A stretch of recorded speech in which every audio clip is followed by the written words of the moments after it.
Good morning and welcome to the Leg Up, your weekly Thoroughbred preview podcast. Bit tight in here today. Paul Moati in studio. You've graced us with your presence, Paul, but a bit of a front row sort of building here, isn't there? I guess I'm Toki Ahau then. Well, we'll get to that in a minute. Morning, Steve. How are you? Morning. Yeah, good, Thad. Yeah, look, let's get to this. Spoiler alert, if you haven't watched the rugby or you want to recorded it and you want to watch it later, please mute your TV screens now. Was that a red card for that? For 100%. Yep. We'll get BP in here. BP's in our Hamilton studio. Morning, BP. Was that a red card? Yeah, it was. 450 for red card last night in the power play, and those that were on the 450, I'm sure, were shouting for a red card, but not to be. I know that was a bad result for the TAB. Of course it was. That was a terrible act, wasn't it? Yeah, it was. And for a player to be as injured as he was, Quinn Tupai to be taken out of the match, and I'm not sure how severe it is, but it looked pretty bad, didn't it? And then when you think of other red cards where it's a head-on-head accidental clash, in the Ireland Test match, and that was a red card. Yet something like that was pretty obvious for everybody to see, and what was a terrible act. Yep, Yellow card. absolutely. Yeah. Anyway, had a game of ups and downs, and look, we got the prize in the end. We did. And was that a penalty for? Oh, sorry, was it what the Bernard Foley thing? Was that correct as well, Steve? Paul. Oh. Yes, Tough one. The ref gave them plenty of warnings. It's not a ruling that's policed hard. No. But yeah, you could hear on the mic that he gave him a fair few warnings leading into it. So Could have gone either way, Paul. If that happens to the All Blacks in Yeah, the that's World the Cup only final, danger, yeah. let me know how you feel. Yeah, that's probably the good measure of it. isn't If it? they make the World Cup final, of course. Hope they do. It's another good point. Yeah. Right, let's talk some racing, boys. Let's talk last week at first. Dark Destroy getting the job done, Steve, in an impressive fashion and well backed as well. he was 21 into 10 from memory. It was a sticky day, purely around the track conditions, quiet holding. A lot of favourites that were firmed, ran below any expectation. Then you had a couple of soft faves, the likes of Dynastic doing the job as well. So, but going to the Tarzino, look, it's an impossible race to like on numbers. Very weak on the clock, and it doesn't look good when you compare it to the benchmark 75 won by Mustang Valley in the last. Wow. Okay. Just going on a couple of key form horses that ran below any expectation, just on previous form, Imperatriz and also La Creek. They ran well below their benchmark figures leading into the race and what they'd shown in previous starts. So I think you can put it down to track conditions, and that brings the question mark going forward to the second day if we're going to get the weather that's been forecasted or has been hanging around for the last month or so. Will they take their place? Probably doubtful. So hopefully we see improving track conditions and we get those two mares for the second day, but that remains to be seen. But Dark Destroyer, that was the one encouraging line for a horse that was first up 1400, had that residual fitness obviously from Brisbane. It was a leveller, no doubt about it, the heavy track, and it brought him into calculation to win over 7 furlongs. But he's the one horse you can say that he's come up very well. And where he goes, I'm not sure. Probably Hawke's Bay, second, possibly the third leg, and what he targets over in Australia, I'm not sure. Whether he's a Caulfield Cup horse, probably not for me personally, over 2,400, but there's a lot to choose from. There's the Flemington Carnival and whatnot. So You get a bit of Dark Destroyer, Paul? Unfortunately, I didn't. But lovely ride by Lisa. Yes, very patient, wasn't it? Yeah, very patient. And just came down, strolled past the field and picked up the lollies, as George would say. Exactly. The O'Sullivan Scott team, BP, would be pretty happy with that, and a few of them might have their pockets nicely lined as well. Yeah, that's right. And it was just one of those horses outside of the top three. It was a market mover late in the piece. It had conditions to suit. First up over 1,400 metres. I mean, as we all knew going into that race, it was going to be hard to be able to try and work away from beating Imperatriz or La Creek, and very hard to try and tip against. But if you could find an edge somewhere, and certainly in the marketplace, he was an edge there around Dark Destroyer, where he was presented at that $21. Those that have been keen to have a bet on him at that price have been rewarded. But yeah, look, I mean, a wet track, and we spoke about that last week, didn't we, that it's so hard to try and line up track conditions where one track's a sandy, heavy 10 in Tarapa, where Imperatriz has run through it over 1,200 metres, to then expect to try and back that up onto a different type of heavy 10 surface, which was clearly against a number of horses there on the day. It was a very testing track there at Hawke's Bay. Look, they've had a lot of rain. It's rained most of the winter, and that's the issue going forward to the next day, which of course will be 2 weeks this coming Saturday to the next race meeting, and will be an issue for the day itself because you've got the Hawke's Bay Guineas on that day. A lot of horses want to identify that race to then move forward for the rest of the 3-year-old preparation, but of course don't want to go there if we're going to have a similar type of track. So let's hope they can get some drying conditions in Hawke's Bay. We know this carnival so well to be a great carnival for presenting the better track conditions, but just due to their wet winter, and the farmers are happy, but unfortunately those that want to be racing horses at Hawke's Bay in the spring, it's just not panning out so far. So let's hope for some hot sun so it can dry the track out. Yeah, I echo those comments. It would have been quite telling on a few of those horses that presented first up at the Bay on Saturday. Yeah, it wouldn't have been easy, would it? You've got the 3-week window. It's not a 2-week window, which is between day 2 and day 3. But a horse like La Creek, that would have been quite telling for a first up. She didn't have all favours. She had to make a surging run, and I'd say the last few days she would have been resting big time because if she's to be right, she would have needed a decent. The 3-week gap will be beneficial then. Yeah, much needed, absolutely, considering the track conditions. Yeah. Okay, let's go back to BP. BP, give us your Maidener of the week, please. Well, I hope those followed the Maiden of the week from a couple of weeks ago from the Topol Pack and Save because, of course, that was bestseller, beating home Sons Dude and Muzzolino, and they ran the trifecta in the Gold Trail Stakes on the weekend just gone. So we'll go with the Maiden of the week this week. I thought there was a few to choose from. There was a couple of nice options, but this was a horse who I thought delivered a terrific win, and Rocket Lad. Now, this race was set up for Buck Cherry with the way that he really controlled the race with Opie Boston in front. Rocket Lad's been one of those horses that's just been touted to be able to show something as a 3-year-old season, tackled some good races, and it just didn't quite pan out for the horse. For Big Boy of Preferment to be able to deliver this first time up to the races as a 4-year-old, it's all good signs. I love the way that JKB has been able to sit back, he's cut the corner at the right time, he's presented him, and he's been able to go straight on by with Rocket Lad.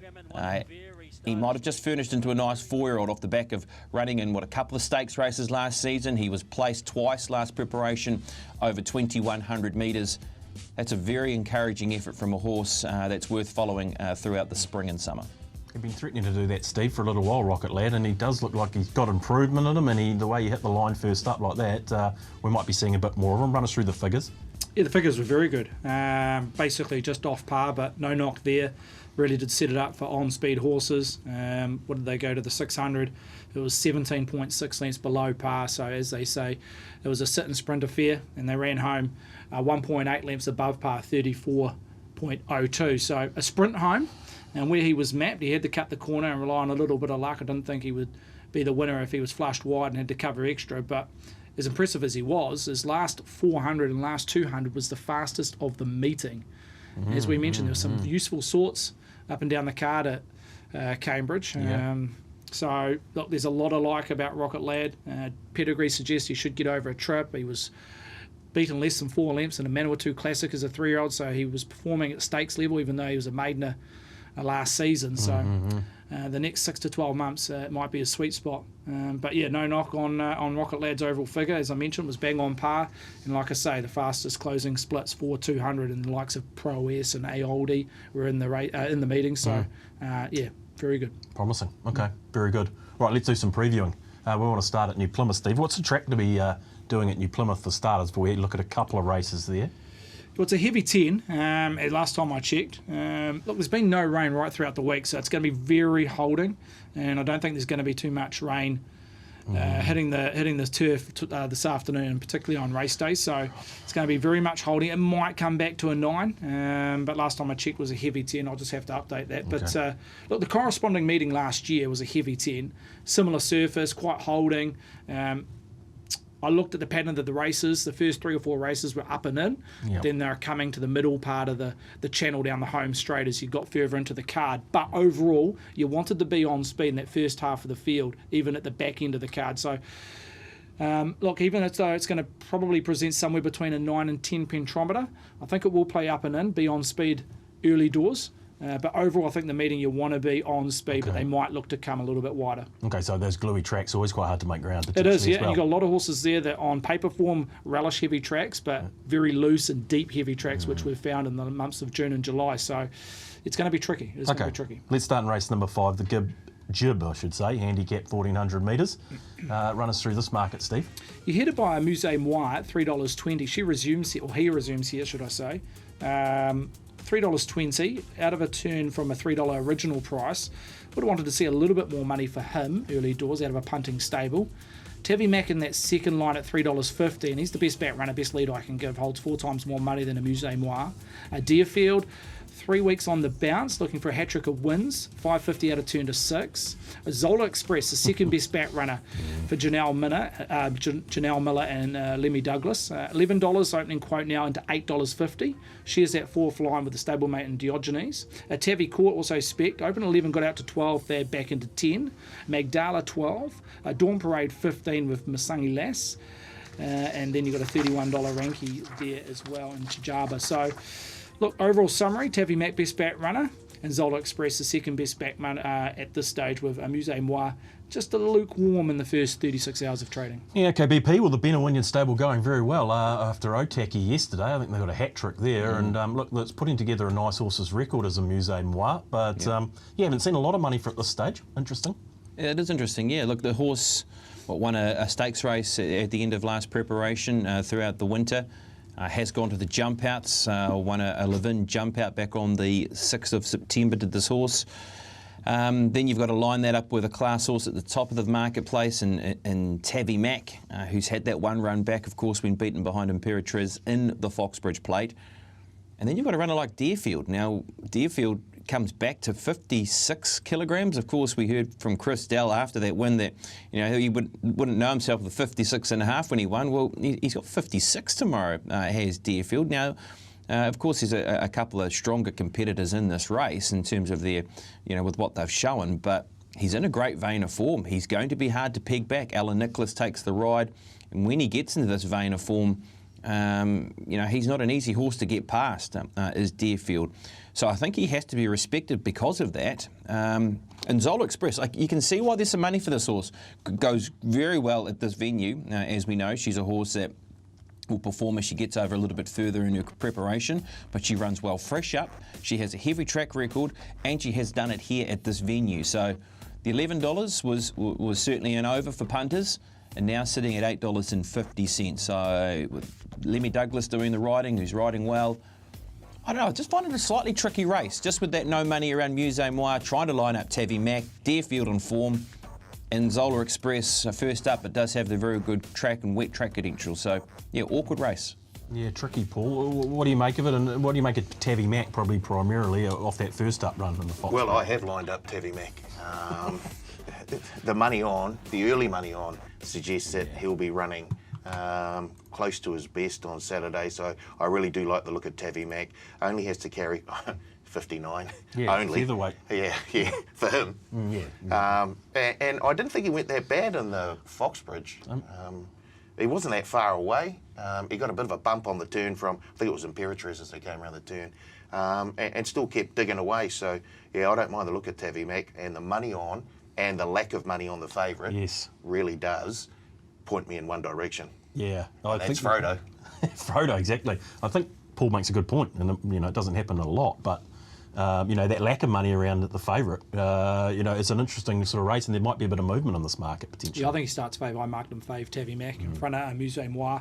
There's probably not a huge amount of fat on the price. I think it's a case where Musée Moi might drift from the $3.20 quote.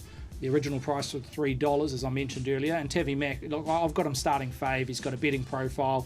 Weight, no issue, even though he's not the biggest horse, which is well spoken about throughout his career. But just looking at the stats, he's had 12 wins. Half of them, he's carried 59 or more. So there's no knock around the 59. Yes, a lot of those have been at weight for age. But even when you break it down to open class or / open handicap races, he's won 3 carrying 59 or above. So a lot of horses that have been on the minimum haven't been able to beat him. So, look, I don't think there's any knock. He maps beautifully. I've got him trailing and behind Deerfield here. He's drawn the ace and barrier 1 with that claim down to 59 we've spoken about. There's a lot of ticks around Tavi Mack. And just in recent times, he hasn't gone that flash at Tarapa in the last 12 to 18 months. He failed in the Foxbridge last year and then came out and won after a bit of a freshen up in his next start following the disappointment around the Foxbridge. So, I wouldn't knock him on that Foxbridge performance. Just of late, Tarapa, he's ran below betting expectation. Yeah, okay. He's obviously pretty keen on Tavi Mac, Paul. What else is on your dance card there? I don't mind the look of one of Janelle Miller's going with Diogenes. But once again, I think if you look at the start, I think it was 2 starts back when he ran second. I think that's a better indication of how he'll go on Saturday. And I think I see a wee bit of a move as well, 12 into $8.50. Yes. So suggests that there's a wee bit of confidence out there. Yeah, and there's always money for Zola Express, Steve, isn't there? I mean, I say always, she's a good mare, but it's a horse that does often garner a fair amount of support, Zola Express. Yeah, I think with the presence of Tavi Mac, she looks incredibly well placed. She gets that claim. Even though Lemmy can't get down to the 51, I think his minimum weight is 54, Lemmy Douglas. But also you add the 2 kg mare allowance that Zola Express is able to achieve. You go back 12 months ago, BP mentioned it won on this meeting, corresponding meeting last year, as a 65 galloper. So she's really gone through the grades in the last 12 months. Yeah. As we mentioned, she's won a listed Wanganui Cup and also a Group 2 Alpurni Gold Cup. So she really has gone through the grades in the last 12 months. And yeah, I just think with the presence of Tavi Mac, she's on 54 kegs with that 2 kg mare allowance. There's a lot going for her in terms of the conditions of the race. Yep. And like you say, you needed that initial push from the market, even though you say she can be a well-backed commodity every time she goes to the races. But I think there's a bit more to that in terms of the money we're seeing around Zola Express. I think she's fairly forward without having too much exposed form in terms of trials and jump outs leading. And so I think you can back her a little bit of confidence as a stable haver, not too far off the mark. Okay, and quickly before we go back to BP Deerfield, BP obviously had a spot for Deerfield and the horse is going very well. I mean, winner of its last 2. Yeah, and you can't knock the figure. 1.5 lengths above par last Saturday at Hawke's Bay. And I always like a horse that's backing up, a 7-day backup on a rain-affected going. I like that around the profile of Deerfield last Saturday, and he got the job done, puts himself in the race. I don't think there's a huge amount of speed. I think he's going to come across outside that. Tavi Court will look to go forward, and as I mentioned, Tavi Mac looks to get that trail. So I think those 3 horses sit 1, 2, 3 in the map without a huge amount of pressure V against Deerfield. Okay, BP, surmise the 14 open 14 here for us, and which way would you be having a bet? Yeah, look, I have massive respect for Tavi Mac in the market, and with him being second up in the race.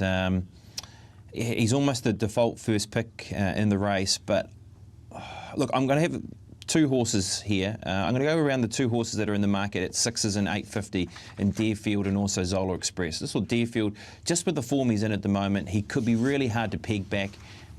Looking for 3 on end. I think he can find the front, and when he gets in that position and he gets rolling and he finds a piece of form that he's in, he's hard to beat. And Zola Express, I mean, you go back last preparation throughout the spring, she went back to back through heavy track conditions. I like the money move, and I just like where she's situated, where in the race where there might be that she might be able to park off them first up. She's got a record first up. So the other 2 I was looking at if you're just trying to find a price in both Deerfield and Zola Express on the each way. Yeah, no, fair enough too, and there is that money for Zola Express. Paul, where did you settle in this race? Tavi Mac at 3.50 to win. That'll be in a number of multis tomorrow of mine. Very good. You happy with the 3.50 then? I wouldn't mind a wee bit more. Oh, I'll see what Steve can do. Yeah, very good. But I think it's going to go the other way. Yeah, it looks like it. It certainly looks like it with the lack of money around the current favourite in Amuse Moi. Okay, team, race number 7 on the card. It's the Inter-provincial championship, Steve, and a well-known horse here heads this market, race number 7 on the card, over the 1,800 metres.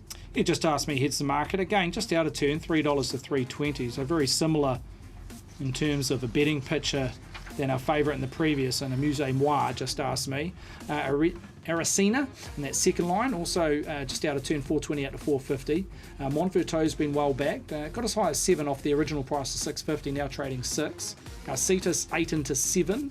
In My Shadow well backed, $8.50. Respect at longer odds too. We'll talk in more depth around that, around the number 10, but currently $8.50. Hasn't budged since the opening call, but a break-even result for the tab. Leaderboard always well supported in terms of the big syndicate involved. Double figures there at 12. La Sabalia 16 to 13. Run Like Boo 21 into 16. And best of the rest is No Loitering.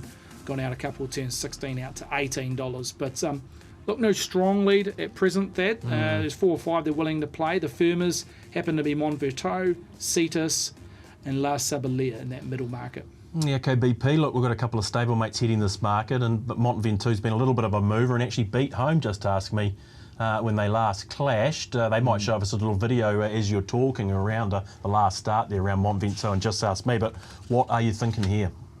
Yeah, they're actually the two I'm circling around, actually, both of those horses. I mean, Just Ask Me goes beyond 1,600 metres for the very first time in this race on the weekend.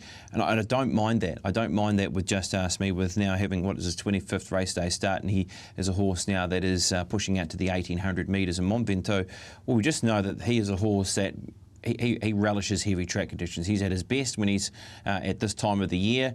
He's a horse who's won at this particular venue. There's just a lot of things in his favour, and he's had a reasonably good winter as well, has this runner. So, look, Just Ask Me. Certainly a tricky watch, isn't it? Here when finishing into fourth position, because I mean he is flooding home late in the position, late in the piece here to finish into fourth, beating 2 lengths over the 1,550 metres. If this horse can be presented at the right time, and we know that he can finish them off, and as you can see here, the horse is charging through the line once it gets sort of out and around horses. Just Ask Me and Montvento's are horses that are right at the top of my selections in this race, off the back of that race, and with how both these horses can get through conditions and perform at New Plymouth. Yeah, fair enough too, Steve. Run us through this race. I mean, it's a good one to look at with 2 of the leading contenders sort of in the finish. Yeah, look, not a huge amount to talk about. They've just gone over par to the 600, just gone under par for the last 600. I think what you don't see there visually is Just Ask Me drew the ace gate, and that certainly cost him a winning chance. It was always going to be sticky from the ace draw. He found himself last inner on the rail. He got off the rail at around about the 600-700 metre mark, but I think the first half of the race was the undoing, based around that ace draw, which he was presented. So, yeah, on the map here, he's drawn barrier 10, so look, he's not going to find the paint and running, and he can just get back as he tends to do. He can be a low percentage play at times, relies on tempo, etc., but from that 10 he should be able to take off when he wants and hopefully get a card into the race by a horse in front of him. But yeah, what it didn't show there was the first 100-200 metres. He'd drawn barrier 1, that cost him the event. Okay, Paul, what are your initial thoughts here in the Inter-provincial? 1,800 metres, interesting distance, isn't it? It is. I'm hoping Alan Sherrick has a very, very fruitful Saturday, because I also like the look of Just Ask Me. I love the finishing off last time out, and I agree with Steve. I think going to be able to settle exactly where they want to, and hopefully there's a wee bit of speed in the race, and they can come around down the outside and finish them off. One a wee bit further down the page, I don't mind the look of Run Like Boo, trained by Tracy Bliss. Gets down to 52 kilos with Ashvin Madhu on board. He's been plugging away very, very nicely, and I think shouldn't find the step up to 1,800 too bad. So, yeah, Run Like Boo will definitely be there for a top 3 or top 4 for me. Yeah, I like that. $16 Run Like Boo. Steve, Paul mentions the speed, and hopefully there's a bit of speed on for Just Ask Me. How does that look in a race like this? Is it going to be enough there for us? It's going to be initial speed there, generated by Run Like Boo and Low Laudering, who have both drawn whitish gates, so they'll come across, probably sit 1 and 2 in the map. Whether they button off mid-race remains to be seen, but there will be that initial speed. So with that trend, hopefully horses will be able to get a nice spot in the first 400 metres, but there may be a possibility they button it off mid-race, but the initial speed will be generated by the likes of the 1 and the 6. Okay, BP, so yeah, you're obviously around Montvento's and Just Ask Me here. Anything else we need to discuss? I think we need to respect Cetus. I think this is a horse that, look, Trevor Bauer was able to save ground close to the rail and win by a very big margin. We've seen this horse perform on wet ground in the past. I mean, all wins on heavy track conditions. Yeah, 5 wins in total. 10 of those starts have been on wet ground, heavy track conditions, and has won all 5 on heavy ground. Just feel as though maybe that he's found himself in the right place to be a competitor here in a race like this. Look, if you want a real extreme roughie, and it's a horse that might be able to try and help your first 4s or a top 4 bet, and look, it is running out of its greater touch, but happy just to throw it in there into the mixture for a first 4 is Mrs. Big. Now, Mrs. Big is a horse who does get out of her ground, but she's a horse who can make up a lot of ground at the end of her races. She excels in wet ground. Chris Dell, as we know, has been riding very well in the Central Districts, and he rides this one for his dad. If you're just trying to find a real big roughie in the race, it's 31s to win. Top 4 currently sitting at a price of $4.20. But if you're just trying to fiddle around with some trifectas and first fours, maybe throw that into the mixture if it could lob a place all first 4. Love it. Mrs. Big, yeah, okay, 30 to 1.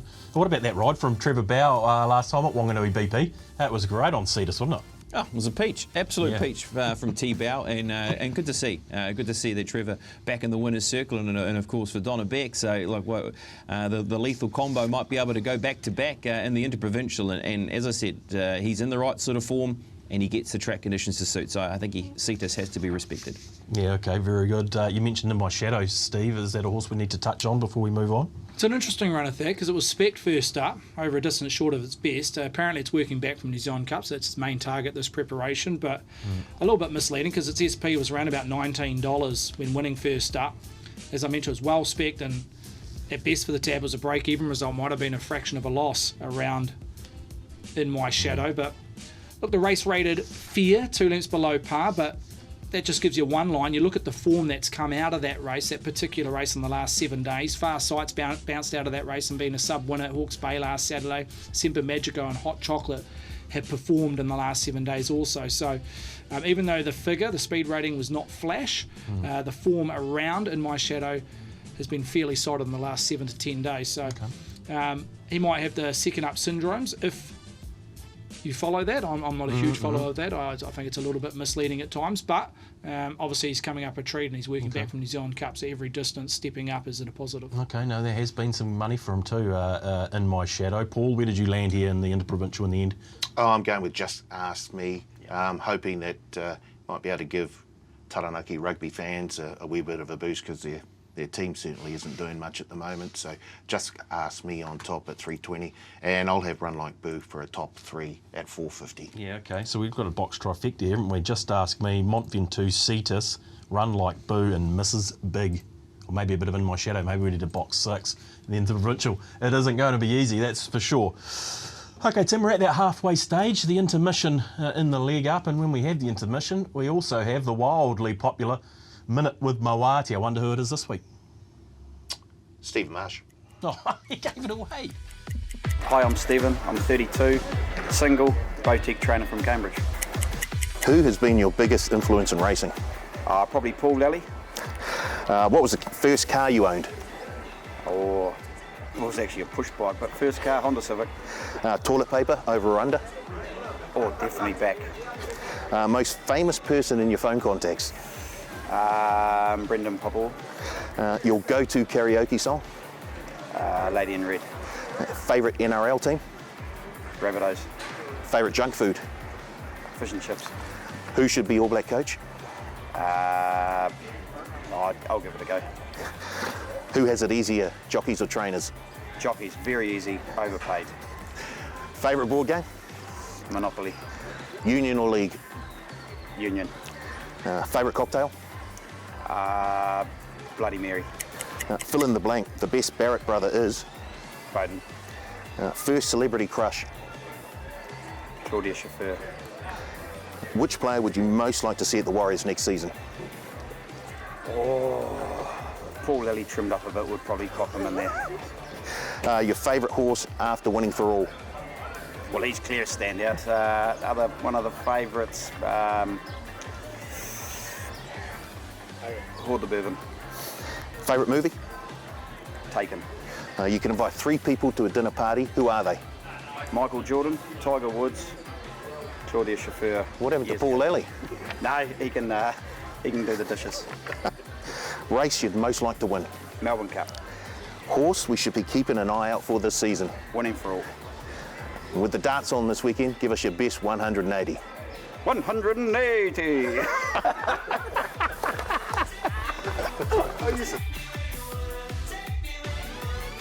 Oh boy, he's got some work to do on his Russell Bray BP. You seem to be in everyone's phone contacts. This is what I'm interested in. Most famous person in north of Taupo, clearly. Oh, well, yeah, it's good to be able to know that. But they've obviously got very short memories and haven't been able to dig into their phone contacts. I'm pretty sure he knows Brendan McCallum. But anyway, Very good 180. I think there's a bit more there. Going on some of the others, that's right up there, isn't it, Paulie, with one of the better ones that we've heard over the last couple of weeks? Yeah, he's certainly in the top 2 or 3, 100%. Oh, maybe underselling him. Yeah. Thanks to Stephen Marsh for taking the time out to do that with Paul, spending a minute with Moati. Okay, Did team. mention he was single. Yeah, okay. Yeah, just wanted to throw that out there. Yeah, okay, yeah. Well, I wasn't sure. Well, this is a massive platform, the League Up, to be fair. yeah, A well, huge viewing audience, so... Did he think I said the league over? Oh, stop it. Yeah, right. Moving right along. Riccarton. Now, guys, race number 6, the New Zealand Bloodstock Canterbury Bell Stakes. Over the 1,200 metres, as we compose ourselves here. Steve, run us through this market. An impressive last start winner heads this market. I'm glad they got the graphics up, Dad. Mistake 3 into 280, a well-backed commodity. Was very impressive on debut. We'll touch about that in more depth shortly, but probably the best lead I can give when it comes to our feature down in Christchurch today. As I mentioned, $3 into 280. Did touch 270 just out of turn late. A one kiss, 450 out to 480. Defiant, second best back runner, sits in that third line with I Choose You, but Defiant, the fluctuations 9 into 7. I Choose You, 650 out of turn to 7. Kiki Mora, $9, hasn't budged since the opening call. Diz is Dramatic, 9 out to 10. And Rhonda Wood, a bit of specking, punters have identified in the middle market, 14. Good as high as 18, firm back into 16, number 5. But look, overall summary, it is around the Terry Ray train galloper, Michael McNabb down south riding here. Mistake 1 from 1, 3 into 280. Very impressive BP mistake last time. 1 from 1, you can't go any better. And Michael McNabb gets aboard, so there's a lot of ticks and a lot of boxes here around a favourite. Look, she is. Look, this is a runner that has been highly spruiked in the South Island, and boy, didn't she deliver in her first start to the races. It was off the back of the impressive trials. We needed to see it race day, and boy, did we see it, or what, in her very first outing on the Riccarton synthetic. So you can understand why she is the favourite. Again, this is a different challenge for her, isn't it? Because it's on the turf. It's a track condition that is yielding, isn't it? It's in that heavy bracket for Saturday. So there are a couple of different challenges, and obviously there's a couple of horses here that have competed at good grade. You've got to contend with, first of all, the Mark Walker barn with One Kiss, which is an interesting run in the race, who was beaten out of Taupo, but looked good through the trials with her, and I Choose You was beaten in behind Lickety Split and Co. Last preparation. So this is a highly, obviously a higher race because it's a stakes race, but maybe she doesn't have to take too much of a step from what she did last time to the races. And I'm looking forward to this because always love these boom 3-year-olds that have delivered in a maiden race. Can they now step it up at stakes level? And the word is she can. Yeah, certainly looks like she'll take the step. Steve, we've got a couple of replays that the team will bring on camera for us. But look, we want to go back to probably that 2-year-old race, the Champagne Stakes, the Berkeley Stud Champagne Stakes back in May. And if you can run us through this market and point out the horses we need to know about here. There's a few here, BP. Sorry, Thaddeus. Look, this is Dramatic. Won the race. A few of these horses resuming here this time in, but This is Dramatic ended up winning the race. You see there a lot of red, which is a touch concerning. Very slow to the 600, also slow last 600, class rating well below the mark, 7.16 below par, the Champagne Stakes.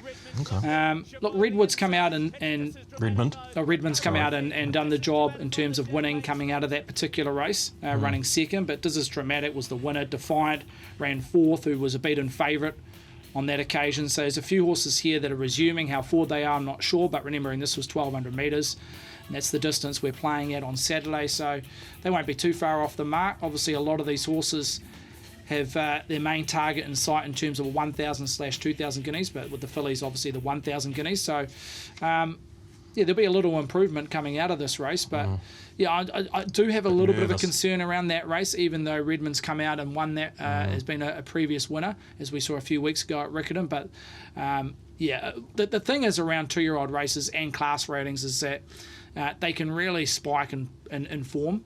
We see the biggest development from a thoroughbred can be between their 2 and 3-year-old years. So, look, I just don't want to overly play that class rating and those figures we saw there strongly. I think you just got to take it on board. Yeah. But there's a lot of other variables to play into. Yeah. Okay. The other video I think we're going to have a look at, guys, is Mistakes 1. Here we go, Paulie. Wow. Just got home this day. Yeah. look at this. Wow. Yeah, gets him by 9.5 here, Steve, at $1.20. So a lot to like. Obviously, the synthetic to the turf is always some sort of question mark or query, but you got to like what you see on the eye anyway here. Oh, look, the figures were backed up by what was performed on the eye. Look at that. She wins by, I think, roughly around about 7 or 8 lengths on that occasion. You see there, just a little bit below par. Look, those figures that you see to the 600 and last 600 is on the base of an open class figure. So you'll see naturally the younger horses run below to the 600 last 600 because that's all based on a benchmark of an open class figure. The class rating was 3 lengths above par to suggest she can definitely step up to black type company. Just on her rating, I came up with a figure of 91.4. Now that number would win a standard class race in Australia on a Saturday. So that's a very high number considering obviously she was on debut, so there's plenty of upside. You go back recent times to Canterbury Bell Stakes, it was pretty much the same figure that Matchmaker had leading into the Canterbury Bell when she won a few years ago. So yeah, the only knock is the synthetic and transferring it onto the turf. That's probably the only variable that concerns me a little bit. But with that rating of 91.4 on the back of what she produced first up, that's clearly enough to be winning this race on what we've seen in previous history / winners of this event. So at 280, look, I wasn't totally surprised they took the $3 on opening. I think it's her quote somewhere between 250 and maybe 280. Her SP, but it's all dependent on the Te Akau runners, the 13, the 3 and the 3 and the 13, how much volume we take on those particular horses. Okay, Paul. Well, Let's not complicate this too much, Stan. Are we going to spend much time here on this one? We'll just go straight to mistake, don't we? I mean, Daylight wasn't second. Daylight Savings was second.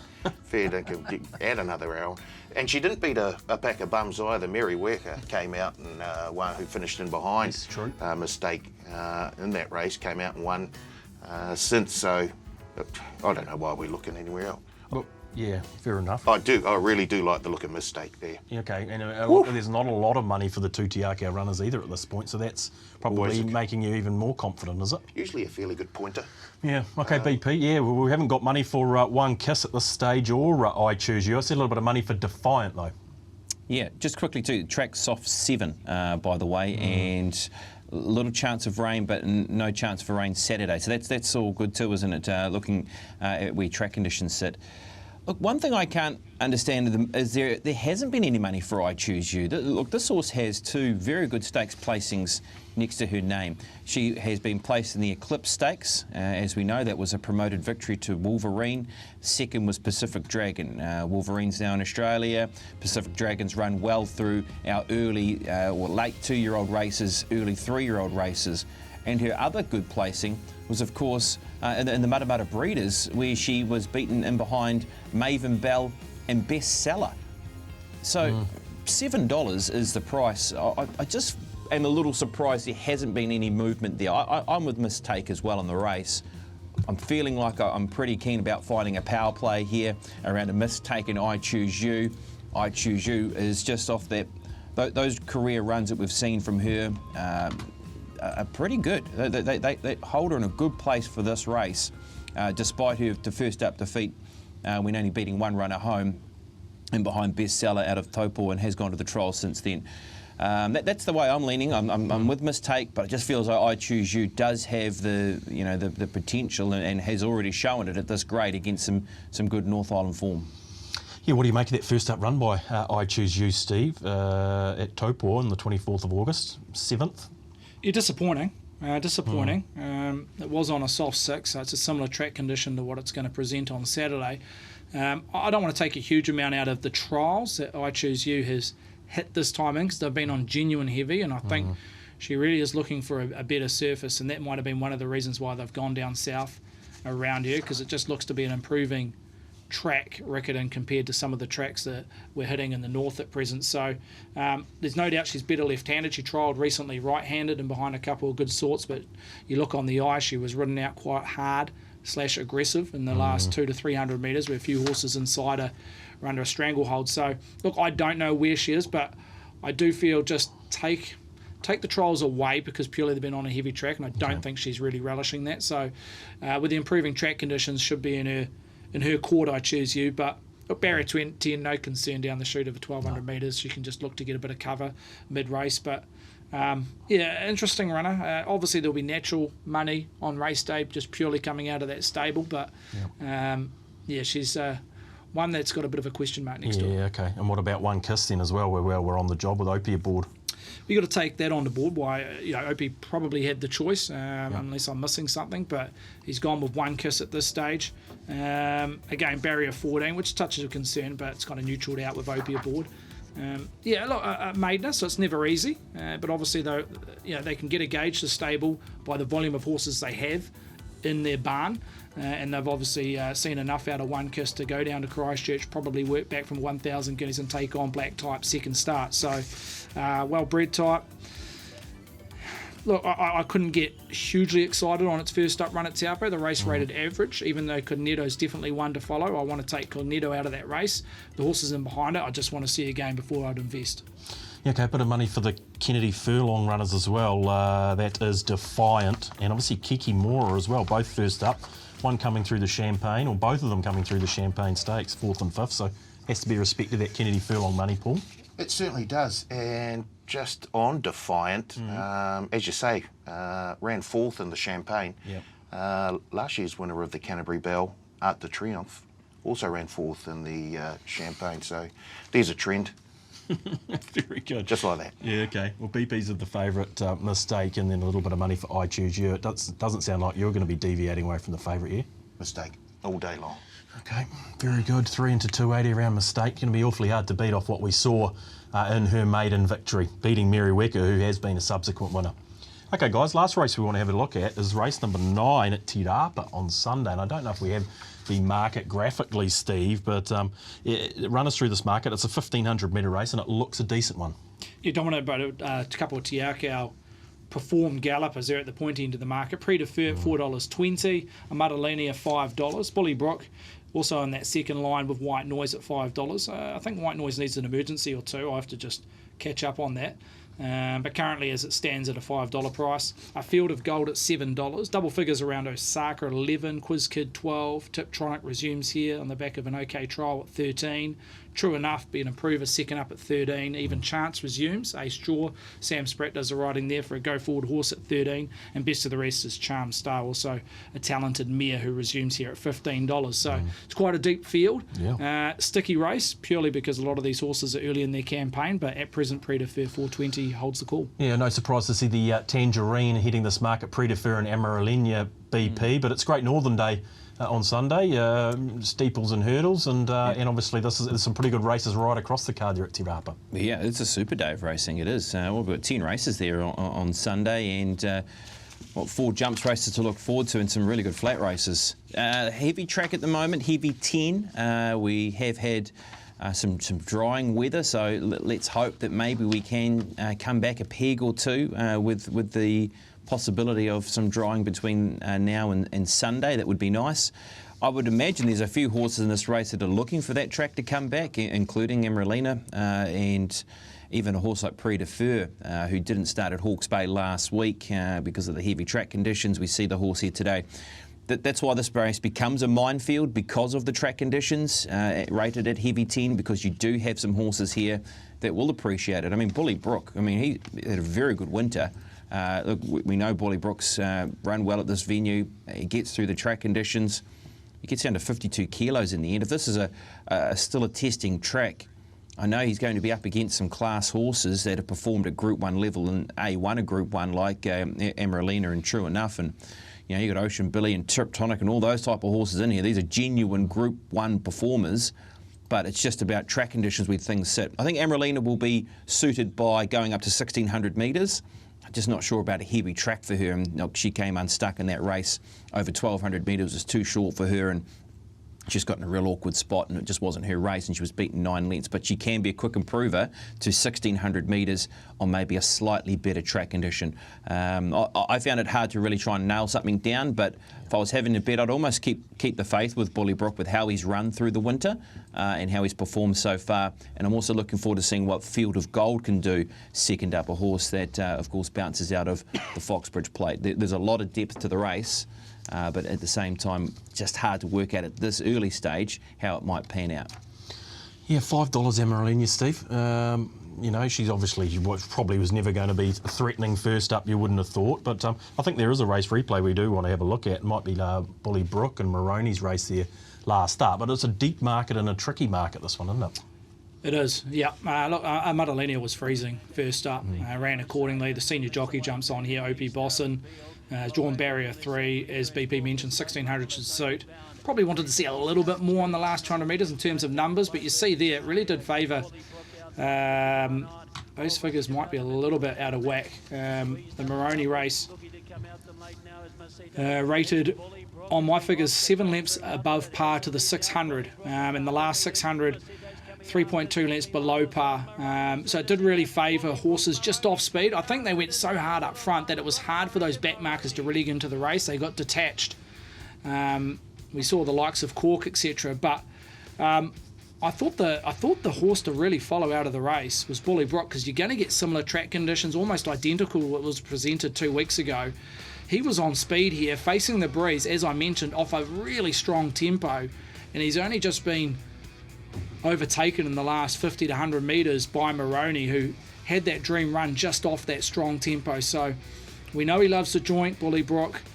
He gets down to that same weight he presented on this day at 52 with that claim with Alish aboard. So yeah, I'll be going with Bully Brook purely because you're going to get almost identical track conditions, and the high class gallopers, just want to see them maybe just one more run under their belt with improved track conditions in maybe 2 or 3 weeks time, maybe the second day at Hawke's Bay, etc. But just the way the race profiles on Sunday, I'm keen to go with another horse that's been going through the winter, and that's Bully Brook. Right, so you're thinking a little Bully Brook ambush in a way, just ambushing these better gallopers just where they're not quite ready. Yeah, I think so. Yeah, it's a definite leveller. We're talking about it the last 3 to 4 weeks, the leveller when it comes to heavy 9, heavy 10 track conditions. Hopefully it can come back 1 pentrometer reading at least from the heavy 10 presently, but no knock. If Bully Brook, look, he can go through that 8, 9 easily enough. There's no knock there if there's a slight improvement. Yeah. Okay, Paulie, what are you suggesting here? Well, we know about the Tiaka runners, obviously. White Noise in this field as well, and he's resuming well, and he's got I think he needs a scratching to get in the race. He's E1 at the moment. White Noise. Yeah. But what a wonderful field for a Sunday. Hey, there's a couple of Zabeel Classic winners and Tiptronic and True Enough. There's a Oaks winner and a Madalena, an Oaks runner-up, and Charm Star, an Auckland Cup winner, and Ocean Billy. I mean, this is not bad for a Sunday afternoon at Tarapa. So the one I do like, Field of Gold, will certainly be a lot better after that run in the Foxbridge. It's won the Waikato Guineas here. Just went down to Dark Destroyer in the Auckland Guineas. And his only win on a heavy track was as a 3-year-old. And the runner that placed 3rd in that race is now running around Moonee Valley and Flemington, I think King Holston.